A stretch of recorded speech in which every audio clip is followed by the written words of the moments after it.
One of the marvels of the world is the sight of a soul sitting in prison with the key in its hand, covered with dust, with a cleansing waterfall an inch away. A young man rolls from side to side, though the bed is comfortable and a pillow holds his head. He has a living master, yet he wants more, and there is more. If a prisoner had not lived outside, he would not detest the dungeon. Desiring knows there is a satisfaction beyond this. Straying maps the path. A secret freedom opens through a crevice you can barely see. The awareness a wine drinker wants cannot be tasted in wine, but that failure brings this deep thirst closer.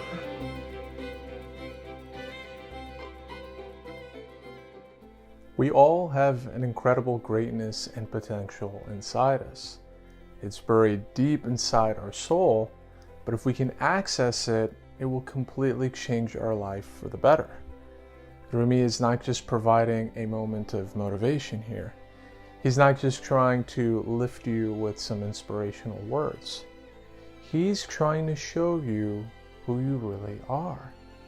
And once you come to fully understand who you really are, that awareness will completely blow you away more than any words can. It's as if you never walked outside of your home and you suddenly step outside one day to feel the warm sunshine, breathe the fresh air, and take in the beautiful sights around you.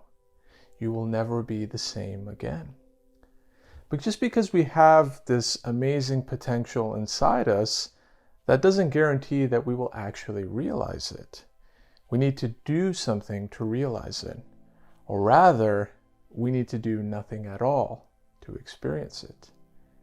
Our whole life is spent on trying to find happiness outside of us rather than inside of us. We look for value and meaning in things and possessions rather than the priceless soul that has been with us from the very beginning. And although we may experience momentary happiness here and there, we are never really satisfied, never really whole or at peace. The longer this emptiness continues, the sadder we become, and we dig ourselves further into a bottomless pit of suffering. This is the prison that Rumi talks about. He's not talking about an actual physical prison, but rather the mental prison that we create and are trapped in. Surely it's better to be confined in four walls than to be confined in the ego's infinite suffering. And you can just imagine Rumi in 13th century Turkey, after having achieved this incredible insight and awareness, watching people go about their everyday life, not knowing that they are stuck in this prison. Part of him may have been frustrated at seeing his fellow people suffer when they have an alternative, and part of him may have just wanted to educate and enlighten them, as seen through the wisdom of this poem. We are all trapped in our ego's prison, but the secret is that we also have the key. We can leave this prison anytime we want. We can live our best life anytime we want. We're covered with so much dust or selfishness, but guess what? The water to cleanse ourselves is only an inch away. We are blessed with infinite blessings, and yet we complain that we don't have enough. Our food is not tasty enough. Our home is not big enough. our bed is not comfortable enough. Hearing us say these things, our ego can only smile, saying, I can never have enough of your suffering. But despite all this greed and selfishness, there is actually some good in wanting more. Not in the sense of feeding our mind or body, but rather feeding our soul. It's almost counterintuitive, but all of our searching in life and finding failures in things to own can actually help us search for the only thing that really matters, our soul. You can even say that the ego is the enemy until, of course, you realize that it is your friend. Your ego wants you to suffer and recognize the emptiness of a material life in order for you to eventually realize who you really are and to be at peace with having nothing and being nothing. Rumi understood this so well, and he gets this message across perfectly in this beautiful line. If a prisoner had not lived outside, he would not detest the dungeon. That is to say, if you had not seen how beautiful your life was before you surrendered to your ego, you would not mind being in the ego's prison. But because you have been outside this prison, being trapped inside it brings you the greatest suffering. Now, you may be thinking, when was I outside this prison?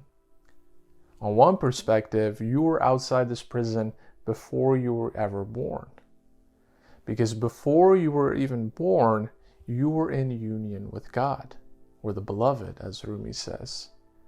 The reason we suffer in life, Rumi says, is because we are separated from our source at birth. Therefore, all struggle and searching is, in reality, a struggle to return back home. So before you were born, you were outside the ego's prison. On the other hand, you can argue that you were also outside of the ego's prison after you were born. If you look at babies, toddlers, and young children, they have an endless supply of amazement toward the world. Their ego hasn't really taken hold yet, which is why many of them are almost always playful, joyful, and full of wonder. In fact, this is how most of us begin life, completely empty and at peace. But as we experience life and all its ups and downs, our growing sense of identity experiences pain and disappointment and suffering, until eventually we accumulate so much pain and suffering that we lose that complete innocence and awareness entirely and are in complete control of our ego. So no matter how you look at it, you were outside this dungeon or this prison at one point or another. But like almost everyone else, especially myself, you lost your way and forgot the world outside this prison. Once you remember, though, that there is a world outside of this prison of body and mind, you begin your journey back home. A journey of peace, love, and most importantly, completion. Complete in the sense that you are no longer separate from this infinite world, but part of the collective oneness that you were always a part of. It's as if you were a mirror and I picked you up and dropped you to the floor and saw you shatter into a million pieces. You pick up a single piece thinking that it is you, but you cut yourself from the sharp edges of the glass. What I'm saying, though, is to put those pieces back together and see yourself through the reflection of the entire mirror. Once you do, a secret freedom opens through a crevice you can barely see. So there you have it, another wonderful poem and inspirational message from the master himself. If you enjoyed this video, I hope that you can support this channel by subscribing and dropping a comment letting me know your thoughts. You know, it's always great to read everyone's comments and especially to learn where you are in your own journey toward piecing together that mirror and getting out of this worldly prison. So as always, I wish you nothing but incredible success on this journey, and I am always here as a resource if you ever need it. But with that, thank you again for watching, and I hope to see you here on my next video.